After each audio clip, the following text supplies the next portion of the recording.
Скъпи клиенти, представям ви един багер на Mitsubishi, тон и половина, нов нос е от Япония. Дай веригите! Дай само едната! Дай другата! Целият багер е във въздуха. Ето го в момента. Без да пада, без да се спуска. Хубава кофа.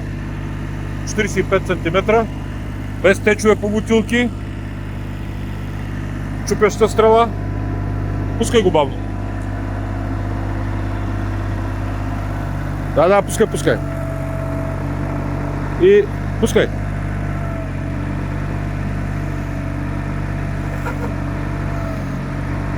С този джойстик, бе. Така. Значи, другата важна особеност е багера с джойстици. Казахме чупеща стрела на 2000 часа оригинални. Много запазена машина.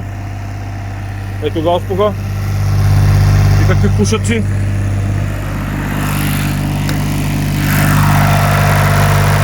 Цилиндъра.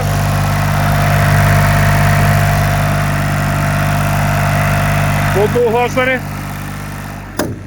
Охлаждане на маслото. Само за 15 300 лева или 7800. Още го така да го снимаме. Още да направим с ним. Пусти кофата долу. Така. 7800 евро с включено ДДС, имате и безплатен транспорт. Това е за това багерче.